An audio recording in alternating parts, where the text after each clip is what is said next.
Thanks, Ajay, for that. It's time to touch base with Nisaba Godrej, Chairperson and MD at Godrej Consumer, to understand how Q3 panned out for the company and what's the way forward. Nisaba, thank you so much for joining us this morning. Can you start with telling us what the demand trends are and what you witnessed, especially during the quarter gone by? And have there been any specific changes in consumer behavior as we move back to normalcy? So I think we've had a second good quarter of double-digit growth. I think what we're seeing are that overall consumption trends are positive. If you look at Nielsen numbers, they're saying that FMCG is growing at 5%, which is definitely quite positive. We're also seeing urban picking up. So what we saw, say, in quarter one or quarter two was that rural growth was very high. And urban was much lower, but now we're seeing urban also pick up. E-commerce continues to scale very fast. Modern trade is back in quarter three, so we're seeing that as a difference. We're also seeing an extremely strong demand for hygiene and health-related products. So I know there's a lot of news out there about how sanitizer sales, were very high in quarter one and then they sort of tanked. But I think that's one product we're talking about. So actually what we're seeing is that, the world, India has had this sort of masterclass in immunity and health, and we're seeing very high growth there. For example, we have a non-mosquito portfolio, cockroaches and rats, and nothing very glamorous, but we're seeing extremely high growth in that. And we're seeing quite big shifts in penetration in some of those categories. We've seen it in hand wash. So anything that's health related, a lot of those trends continue. And lastly, I think we had a good union budget. So, I'm quite hopeful that actually as we vaccinations roll out and we get into this, I don't know if there'll ever be a post-COVID world because I don't think it's going away completely. But perhaps India's economy is going to be more resilient post 2020 than it was before. So we should look at strong demand going forward. Let's talk about some near to medium term headwinds as well. Raw material prices, as we all know, have gone up, especially things like palm oil. Can you tell us how sustainable are your margins going forward and how are you looking to mitigate the impact of such factors? I think what we've seen is 35 to 40% increase in palm oil, and which is a key raw material for us in soap.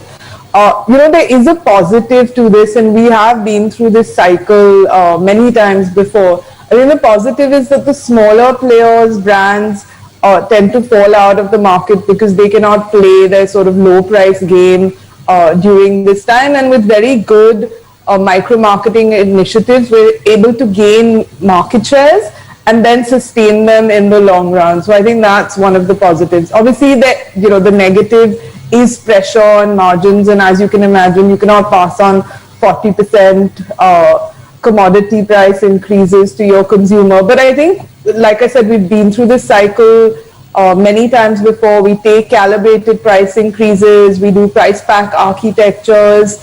We've always actually found these cycles to be positive for us in the long run. On the margin part, we mitigated through sort of strong cost saving programs and leveraging, other parts of our portfolio and our global portfolio. So, we're quite confident about margins, but overall, I think, as we go forward, we're really prioritizing growth right now.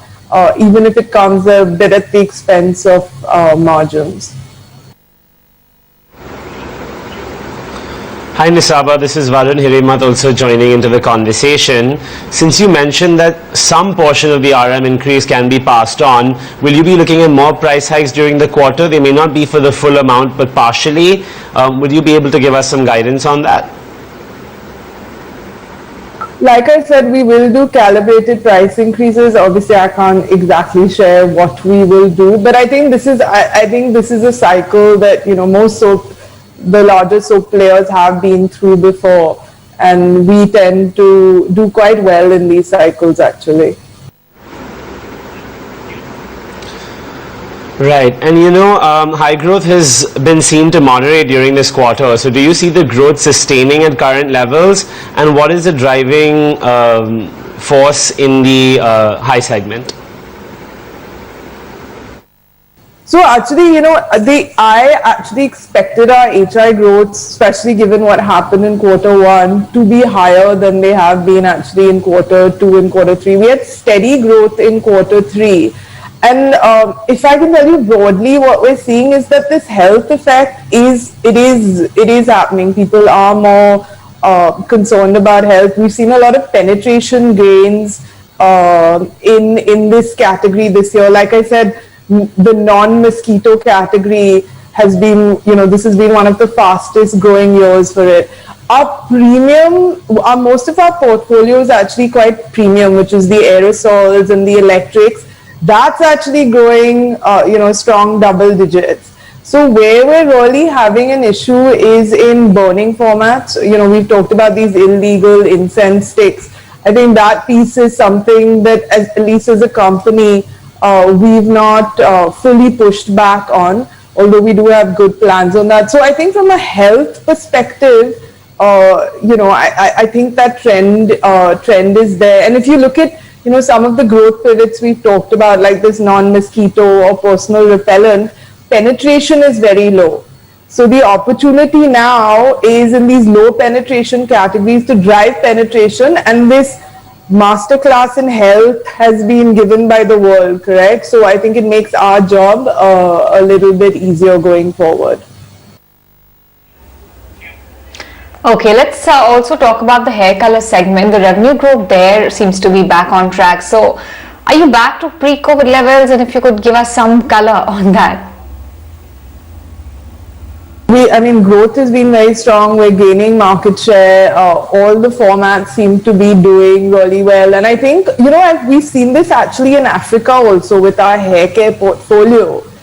These things sort of really, took a big nosedive during lockdowns. Where as soon as people started going out, they want to look good, they want to feel good. So I think these discretionary categories, seem to have come back. I think we still have to, we're still going through COVID. The signs are all positive now in India and on vaccinations. I hope the demand will continue, but I would still be a little bit cautious to see what's happened, because we've seen very different categories play differently across the quarters. Okay, let's also talk about the rural part of the business or rural exposure. Are you seeing any market share gains given the resilience that we've seen in rural demand and given the consumer focus on branded products even in the hinterlands? I can't give you exact market shares, but we have gained market shares. We were just talking about hair colors. We've gained market share there. I think also what we did is, in quarter one or quarter four of last year, we pulled back A&P spends, correct? Because we weren't even able to supply. I think what we're doing, like say in hair color, we were actually started spending quite heavily in quarter two. That's why we're seeing these sort of market share gains. So I think the advantage will be to more established players, especially in this inflationary commodity prices.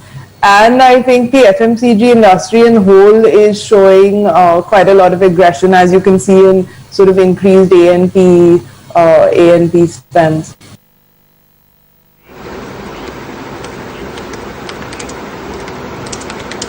Right, Nisaba, thanks so much for sharing the outlook with us post those Q3 numbers. Look forward to catching up with you next time post the Q4 results. On that note, I think it's time for a quick break on Buy Now, Sell Now. Stay tuned. We'll be back in just a minute.